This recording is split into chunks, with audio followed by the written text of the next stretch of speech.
Hi, my name is Shota. And I'm Amber. And welcome to the Kotatsu Club Podcast. Where we talk about all things Japanese language and mostly other stuff too. Uh-huh. Today is an other stuff too episode. Yeah. How are you, by the way? I'm doing well. How are you, Shota? I'm very good. So, I guess we're talking about the differences between the US and Japan, or the US and Japan, right?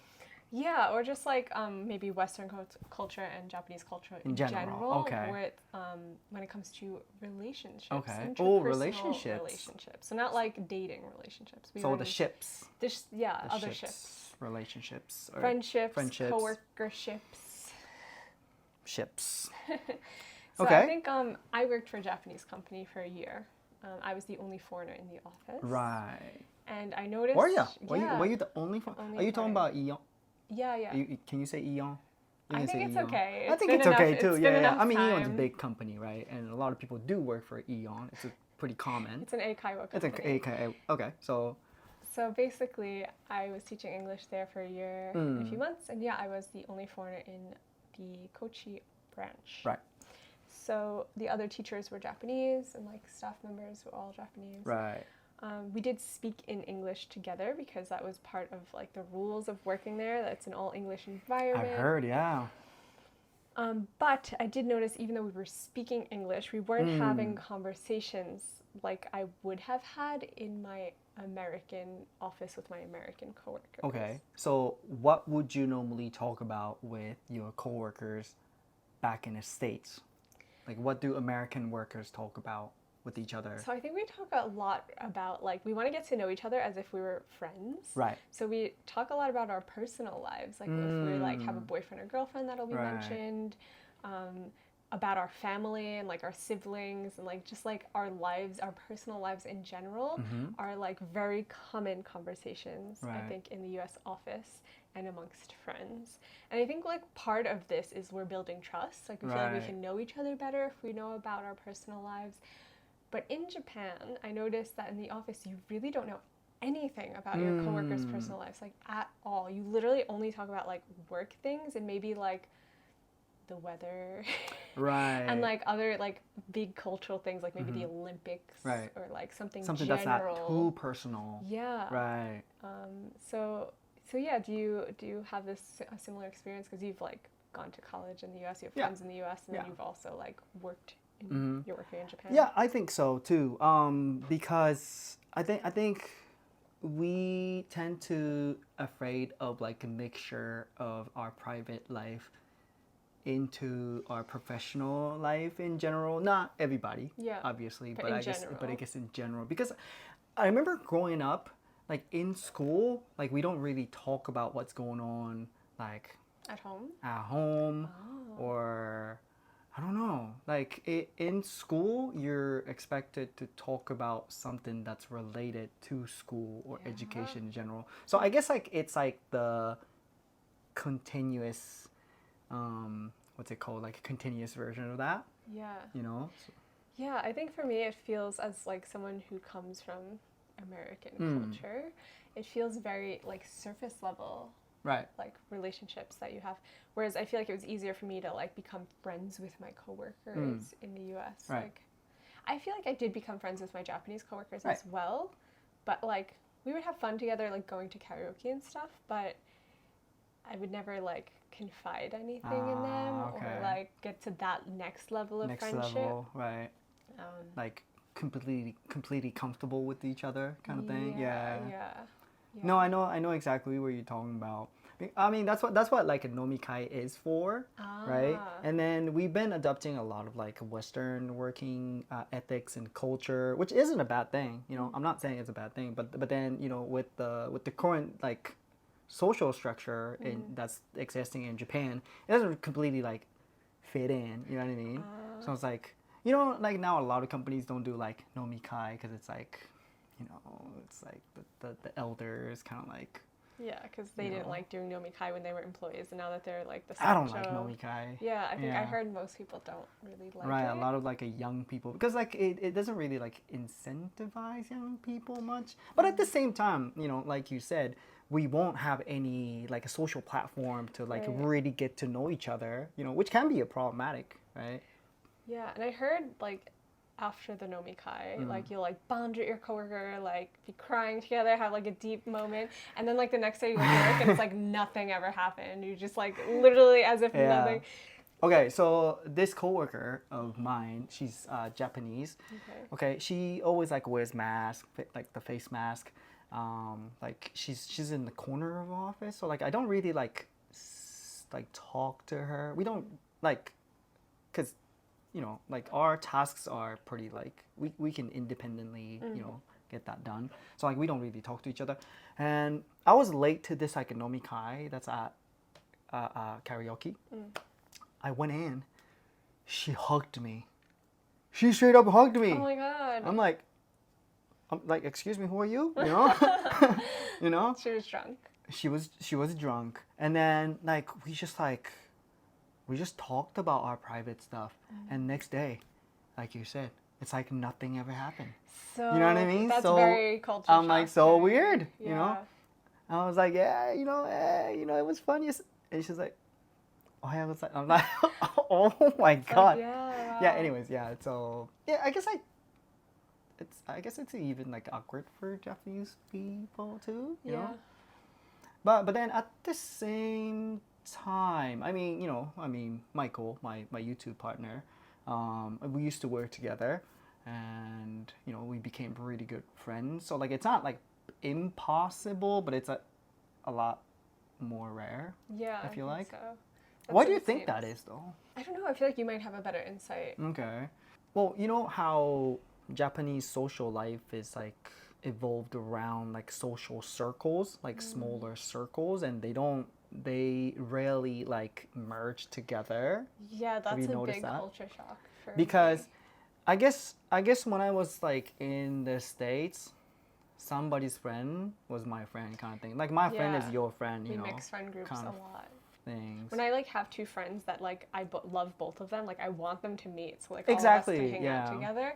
Whereas in Japan, like you keep your circles separate. So if you're in like some kind of club, like I don't know, photography club, you'll only hang out with your photography club friends like in that circle. You'll never like invite one of them into your other circles, like your coworkers circle maybe, or I don't know.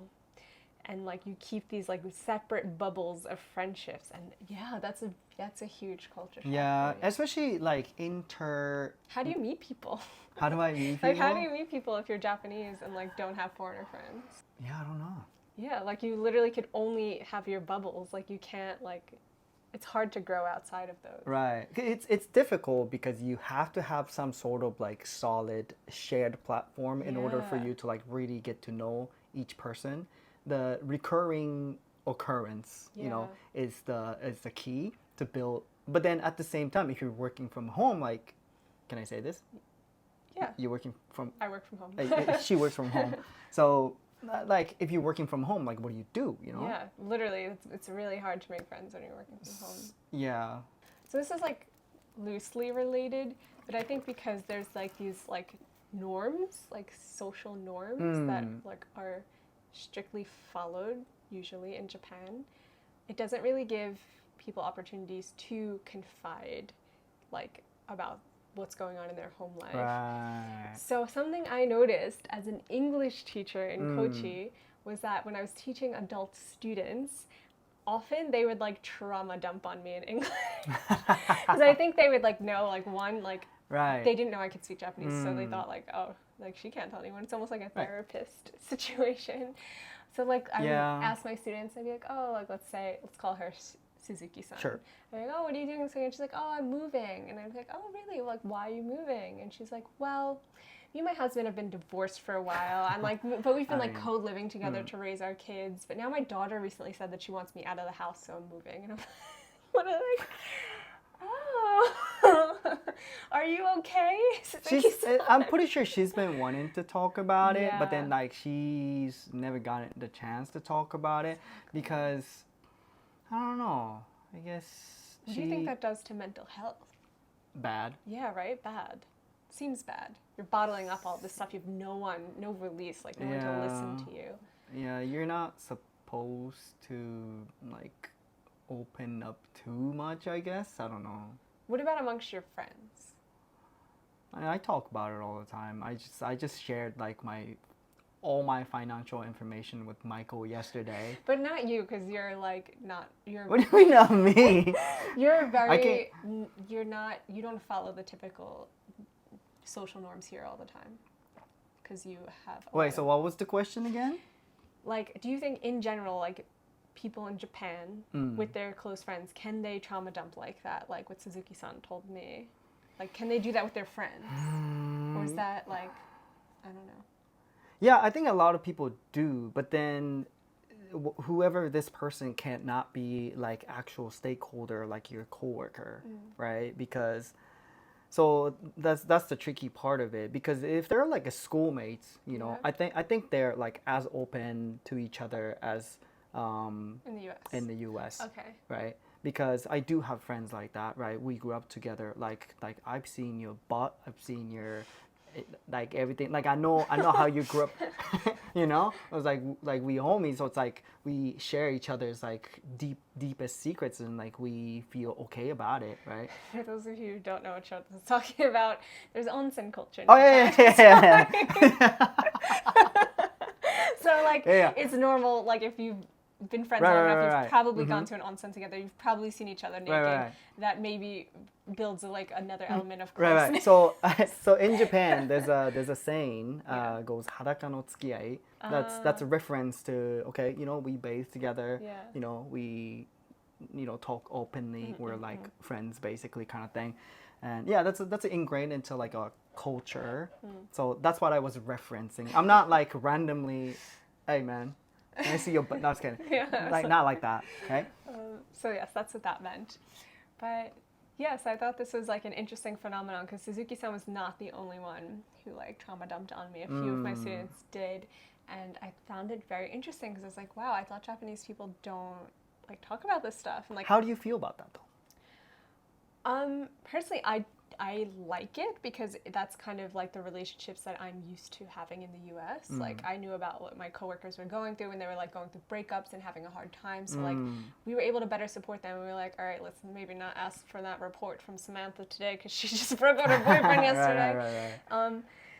But yeah, so it felt like that they trusted me and that I could maybe trust them because they're sharing something so personal with me, and it felt like it strengthened our relationship and our enjoyment in the lesson, and like, yeah, I thought it was a nice thing.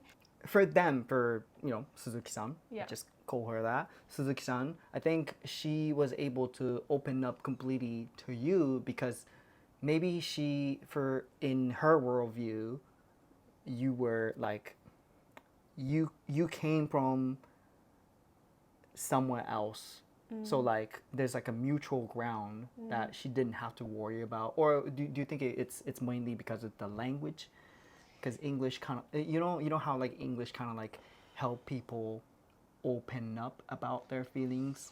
Yeah, I wonder about that too. Like I wonder if it is a language thing because like maybe it's just like, you know how we were saying, like you adopt a kind of personality with your language. Right. And I wonder if in the U.S. with English we're a bit more open with personal things. So I wonder if when you're speaking English you just like are more open. Like I wonder. Possibly, right? Because you're more open than like the standard person in Japan who hasn't lived abroad. Yeah, maybe. So maybe it does have something to do with language. I don't know. Right, because I think well, I can only speak for American culture, but at least compared to Japan, it's a lot easier for people in America to open up about like what they're going through, what they're feeling, because again, it's like ingrained into their culture. Like, I'm not talking about like AA meeting, but like the whole like therapy culture. And I think there are like a lot more like words to like precisely express your feelings and your thoughts. So that's why when you learn to speak English, you kind of like learn to express, oh, what I'm feeling is like jealousy, or like can't think of anything, like I don't know, like envy, jealousy. Like just like no, I know what you mean. I found that with Japanese too. Like while I'm like trying to like it's like a better tool to express yourself. Yeah, there's definitely like some words we have in Japanese that we don't have in English, and vice versa. Like gambarimasu, like that's hard to translate, or true. But at the same time, yeah, there's sometimes where I'm trying to like express myself in English. And I'm like, how do I say this like complex, nuanced idea? And like I'll ask a Japanese person, they'll be like, "Sorewa yabai." Such a useful, yeah. Yeah, it's so versatile, useful, but like it's not very good to express your like emotion in like a very precise and elaborative manner, right? I don't know. We're still like cracking the code, I feel like, you know, because like I said, you know, I feel like a lot of like Western social norms are trying to be adopted in Japan. They're seeping in here for sure. And generally speaking, I'm for it because I know what good it can bring to Japanese society, but at the same time, I feel like a lot of people are like trying to do it forcefully. Oh. You know what I mean? I don't know what you mean. Like for example, like we can't just you know, we all work at a American company, so let's just you know, talk to each other very openly, you know, but still, you know, like these people grew up in Japan, you know, in a Japanese culture, so like they can't just like start opening up, you know, to each other. So, you know, maybe we can start talking about, you know, what are the benefits of talking about it, or like maybe like we can reduce stigma, you know, that's like attached to like going to therapy, you know, because you can introduce and say, hey, you know, in America, it's like completely normal for you to, even if you don't have any like severe particular issue, you know, people still, you know, go to therapy and like talk about, you know, it's like a good practice, you know, just introduce as like a good practice, you know? Yeah, that reminds me of like a situation that I had at Eon when I was teaching English. Yeah.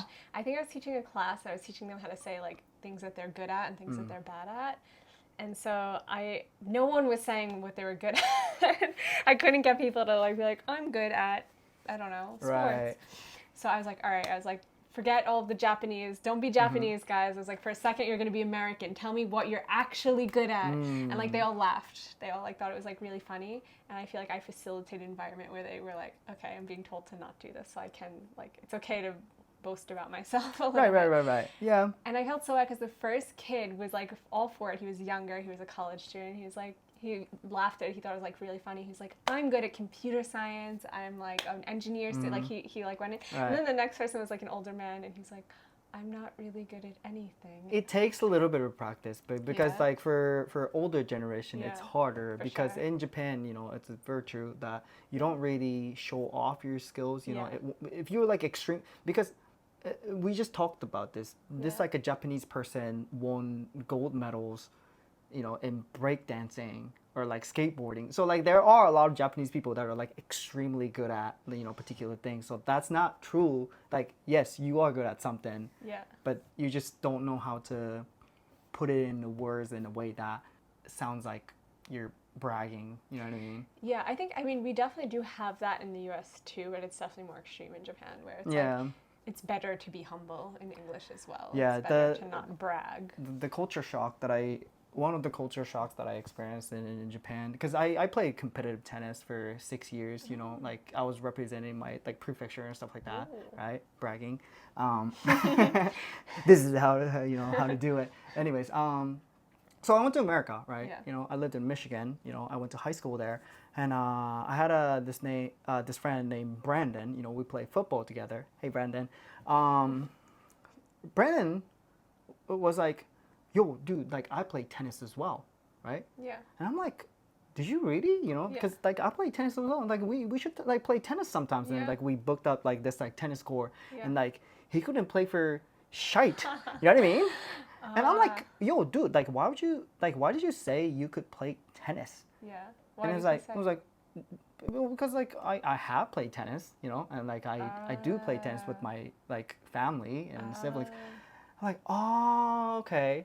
So the hurdle, the bar for you to be able to say I'm good at something, or like I am capable of doing something, or I have done something is much lower compared to Japan. Yeah. Because no one in Japan would say that I play tennis unless they actually do. Like part of like competitive club, or you know what I mean? For sure, yeah. I used to like try to like encourage my students to like have confidence in their English and advanced level class. Like they could speak English very well. They were bilingual, maybe not native level, but they're bilingual. They can fully communicate in 2 languages. And I used to say that to them. I'd be like, you guys are bilingual. And they'd be like, no, we're not.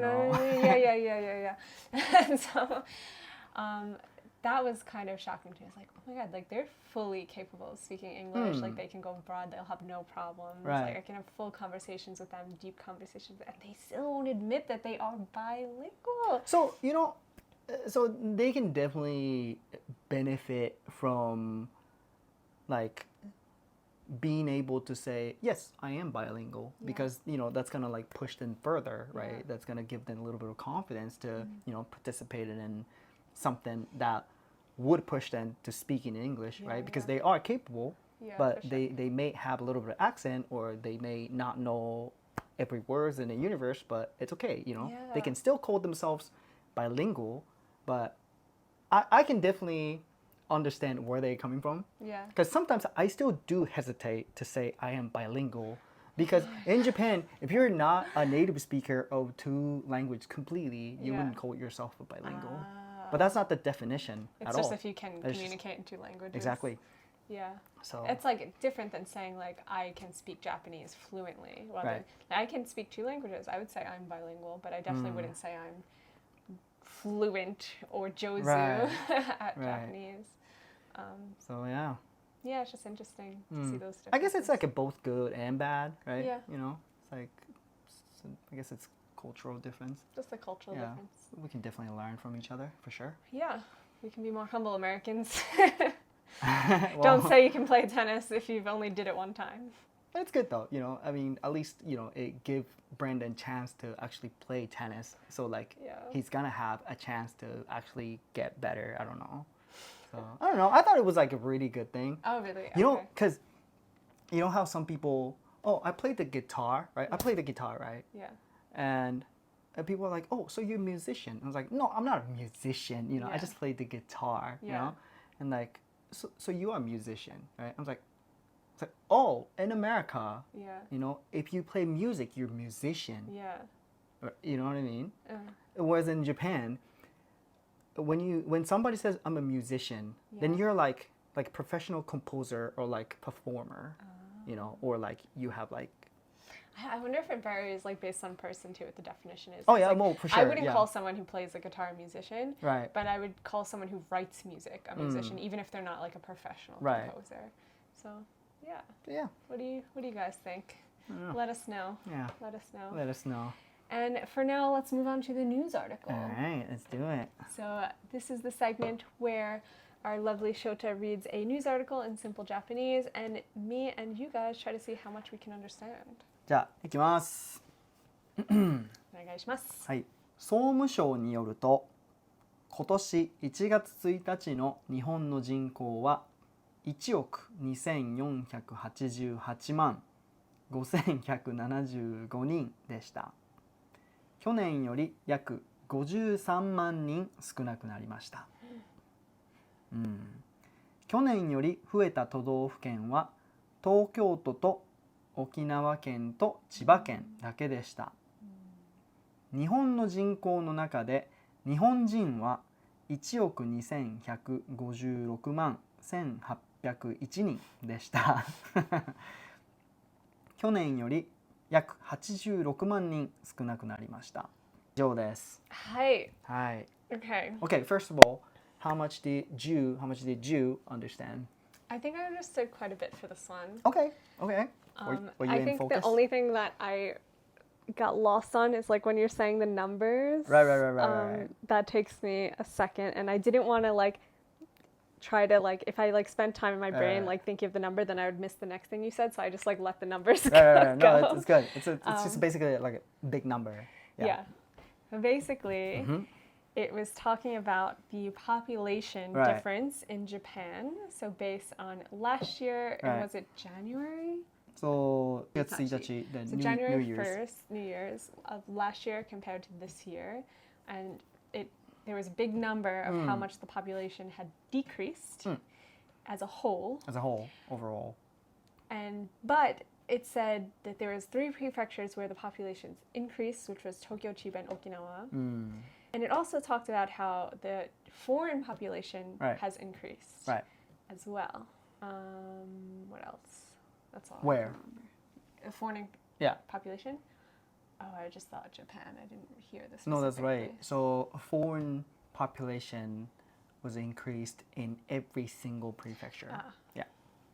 So the Department of Internal Affairs, 総務省, according to them, so Japanese population has decreased by 53万 530,000, right? Yeah.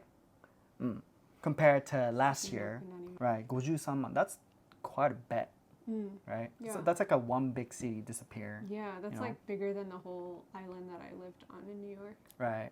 So the only prefectures that experienced increase in populations were Tokyo, Okinawa, and Chiba. Right.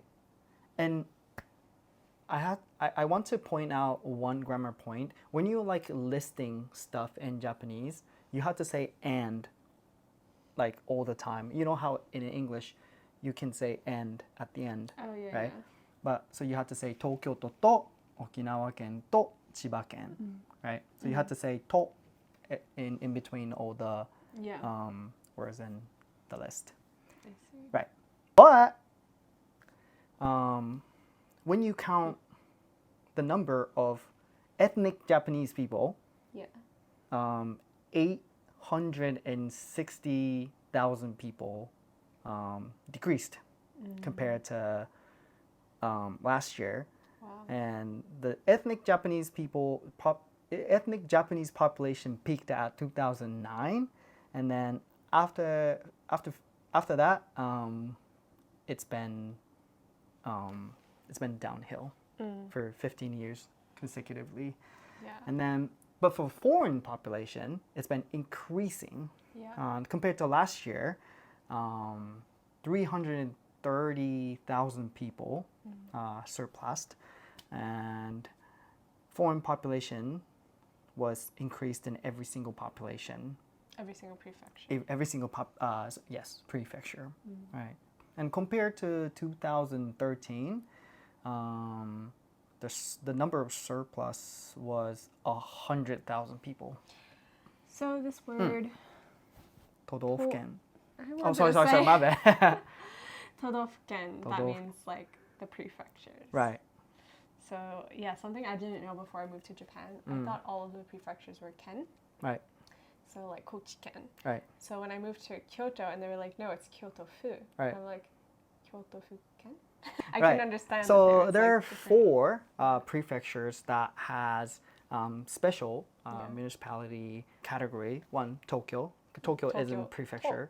Tokyo to means capital, right? Yeah. So Tokyo is a special municipality. And Kyoto to Osaka. You know, those two are Osaka, right? So they're like they're different. And Hokkaido. The do in Do. Hokkaido is right. So it's not Hokkaido-ken, it's Hokkaido. Right. So those 4 prefectures got like a different category. Yeah, you know, that was they're special. Shock to me, Kochi to Kyoto. So that's why when Japanese people like trying to say all the prefectures, like people say 都道府県. Right. Same thing for 市町村. So 市 means city, 町 means town, and 村 means village. Right. Yeah. But like they're at the same level of like municipality. Yeah. So that's like one thing you can say to like holistically, you know, call all the smaller municipalities in Japan, you know, 市町村 and 都道府県. Right. 市町村. You can say something like 市町愛媛県の市町村. So like smaller cities and municipalities within Ehime Prefecture, stuff like that. Yep. Good lesson. Right. So, what do you think of that?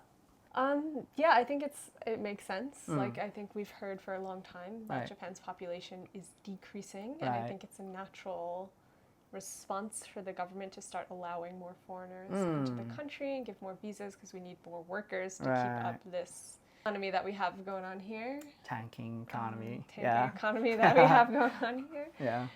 So, yeah, I think it makes sense. Okay. What about you?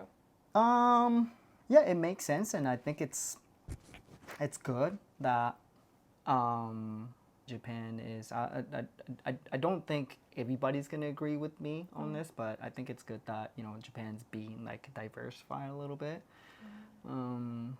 Yeah, again, like I don't expect everybody else to like agree with me, but how Japan has been like closed off for a long time, so now it's like opening up to the world again.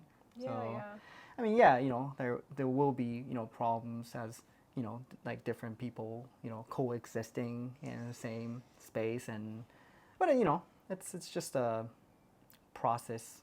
Yeah, I do understand the concerns too, because like so in Japan, like it's so safe here. Like part of that is because of like the way that I guess society is structured. Like people are taught from when they're like children and like these social norms here, right. And so everyone kind of behaves that way. But if you were not raised here, some people do assimilate. Like personally, I feel like I made an effort to really assimilate and like be part of this onsen culture, but not everyone does assimilate, and that could lead to an increase of crime potentially. Surprisingly, I hear a lot of concerns from like foreign residents here in Japan, because they're trying to they came here in Japan to not like take advantage of like benefits of living in Japan, but like they like the way things are run here. So I think that kind of like goes with what you just said, because you know what's working in Japan, but I guess like taking in like or diversifying the population might kind of like destroy the balance a little bit. Not destroying a balance, but definitely, there's going to be some shifts. I just think it's like really interesting that like the passion for like preserving what's like quintessentially Japan is coming from a lot of foreigners. It is very interesting. I think something like, in a way, foreigners keep alive sometimes like certain traditions in Japan. Like I was listening to like an old Japanese artisan in Kochi talk about this, and he was basically saying like not the sword making, was it paper making? I think paper making art in Kochi is like not appreciated anymore by Japanese people as much, because like this generation of people, everyone goes to Tokyo, it's very like westernized, and like if you're born here, you don't really like think to appreciate always like things you like. Personally, I'm from New York, like I never went to the Statue of Liberty. So I think when you're here, you kind of like take things for granted sometimes. And you don't realize how special it is. But when foreigners come here and they're like, oh my God, you're making this paper from scratch. Like, teach us. We want to take the taiken. They kind of keep it alive. They're funding, first of all, like the Oji-san who's like hosting the taiken. And they're like sharing it overseas. They're kind of like perpetuating it. That it might have like died off. So like a lot of cultural things and aspects, for artistry, like craftsmanship, or like any types of like traditional culture, architecture, clothing, anything along the line of that, they can easily be overlooked by the locals, because they don't really have to like go out of the way to appreciate them, and then it's just like part of daily life. You don't think of it as special. So that's exactly, but at the same time, that's exactly why like I think we can benefit from taking an outside perspective for like preserving our tradition purposes. Like you said, right? Because if you're like looking in from outside, you can like look at these things clearly and like, yo, what are you doing? You're like you're gonna let that die, kind of thing. Like because I felt like that in America too. I was like, that's so cool, like, but you don't want to do it, kind of thing. So so I think I'm pretty optimistic skeptic about that, while I know exactly what you're talking about. That I can understand a lot of concerns.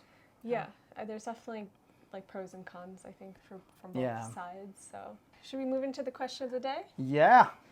Okay. Let's see, we had quite a few questions in here. What's this one? Hi, Amber. How are you doing? Good.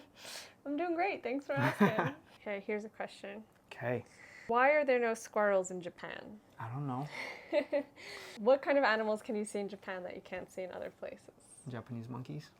Yeah, monkeys. Monkeys. That's something cool that I didn't realize existed until I was in Ehime. I saw my first monkey there and I was so excited. They're everywhere. Well, not in Tokyo. Not in Tokyo. Actually, yeah, if you go to like West Tokyo. Yeah. The Okutama. rural Which size. I'm going to tomorrow. Are you? Yeah. Oh. Even though it's gonna rain. It always rains when I plan fun things. Yeah, what else? What else unique to Japan? Yeah, tanuki. Oh, yeah, tell them about the time. I didn't know tanuki was a real animal. You thought it was a mythical Before creature. I thought it was like a mythical creature, like a unicorn. So, in my defense, like the only time I've seen tanuki is like in folklore, like the same place where you see kappa, for example. So, I didn't know it was real until I went hiking in Kochi and like I was with one of my students and like they're like, oh, tanuki da, and I was like, I thought he was joking. And then it was actually a tanuki, which is a raccoon dog. Yeah. And they're kind of cute. Hey, yeah, they are cute. Yeah. Yeah. They can be aggressive though. Where are all the squirrels though? It's very weird that there's no squirrels. Like this is the same climate as New York, and we have all of the same like birds and like the same. Same birds? Yeah, with pigeons, crows, sagi. Do we? Because growing up, I thought bluebirds don't exist. Okay. Right. But yeah, we have those in New York. But then they're like everywhere in the States. And like I've seen a lot of like insects. Yeah, there's some different insects. Like we have tarantula. Susumibachi here. But now those are in the US too. Right. Oh yeah. They reached the West Coast. Yeah. Hey. New York too. I saw one once in New York. It was scary. I was washing dishes. You should be scared. I was washing my dishes. So this is during COVID. So it was like big news. They were calling it on the news, Japanese murder hornet. Yeah. And like it was everywhere. And I didn't think it was in New York City. Like I did not think New York City. I thought this was like, I don't know, somewhere in the countryside. Albany. So I am washing my dishes innocently, and all of a sudden, like there's a window right above the sink. I hear like the and I'm like, I look literally up, knocking on your door. I'm like, is that a bird? I look up, and there's this bee face, like the size of a bird, trying to get me, like, while I'm washing my dishes innocently. Yeah. Innocently. Yeah, I was honestly shook. Shook does not even describe it. I wanted to take a video so bad. I was like, no one's gonna believe this. I was like running to get my phone, and then when I came back, it was gone. They're gone. So I only have the memory of like this giant. The face is like traumatizing. It's like sketched. I don't believe how you. How big it is. No, don't not believe. No video. She got no receipt. I don't believe you. No, I was kidding. I But yeah. Americans. We don't have squirrels in Japan, and it's something I would expect to be here. But we do have them in Kamakura. Yeah, we do. Yeah. They're everywhere in Kamakura, but they're just not in Tokyo for some reason. Yeah, I don't know why. You know what else I don't see in Tokyo enough? Wild cats. When I lived in Kyoto, cats everywhere. Kochi, cats everywhere. Tokyo, I haven't like seen a single stray cat. Because I feel like just like Tokyo is just a hard place to be an animal. That's true, because it's so clean. They have nothing to eat. No garbage. Right. Except parts of the city where like a lot of like restaurants and stuff like that. They did have like a fat. I did see a tanuki near my house. Yeah, tanuki. They're pretty much everywhere. Yeah. But yeah. Yeah, that's it. Hope that answers your question about the squirrels. We don't know either. Wait, what was the question again? They're like, why are there no squirrels in Japan? But we do, no? We do have squirrels. They're just rare. How do you say squirrel? Ritsu. Risu. Risu. Risu. Risu. Risu. Yeah. Did you forget, or were you testing me? No, I was testing. I don't forget. I don't know. I forget words sometimes. Oh. What are unique to Japan? Like animal-wise? Tanuki. Biodiversity-wise? I think there's like some weird goat that's unique. Oh, weird goat? Yeah, I don't know what it's called though. If there's like goat. Oh. that are weird? Yeah. You guys do have goats though. Yeah, we have some goats. Oh, what about boar? Boar. Wild boar. Oh, Yeah. no, Arkansas. Arkansas's got boars. Yeah, they're not that common. I've never like seen a boar until I came to Japan. You know what I wish we had? What? Moose. Moose and Why do you elks. wish that? They're scary. They're scary. No, but like, they're so cool. They're scary. They're so They're big. big. Yeah, I saw them in California once. But I mean, they are scary. But like, you know, if there's like a, you know, if there's like enough distance between, you know, you and the moose. To see them from Yeah, because afar. just people, some people just like walk up to them. I'm like, what are you doing? You know? Yeah. Yeah. But yeah, that would be pretty cool. Maybe like up in like Hokkaido somewhere. Maybe they do. Maybe they do have some like a bigger like elk. They don't. They have like Futsunoshika. Did you know? Did you know? We had alligators before. No way. Yeah. Is that why so many people's names are like Wani? Huh? Like Wanabe? like... No, I don't think so. Oh, okay, just checking. Yeah, because in China they still do have alligators. Isn't that kind of weird? That is weird. But I do have a friend whose last name is Wanabe, and he told me it means like alligator hunter. But he said that back in the day they used Wani to talk about sharks, so he thinks his family was like a shark. Right. So I heard this like a theory that so the concept of dragon, like Eastern dragon, Yeah. like came from Wani, like alligators. alligators. Yeah. I believe it. They kind of look like. You know, cause like they like peek out of water like this, and like they Yeah. don't. So like people don't really like didn't see the whole thing like at night or something. I don't know. They're scary alligators. Yeah. Seen them in Florida. Yeah. Anyway, let's wrap up. Yeah. Okay. Anyway, guys, if you have a question, send it to us at kotatsuklubbpodcast@gmail.com. Yeah. Anyways, I'll see you guys next time. Thanks for tuning in. Bye. Bye.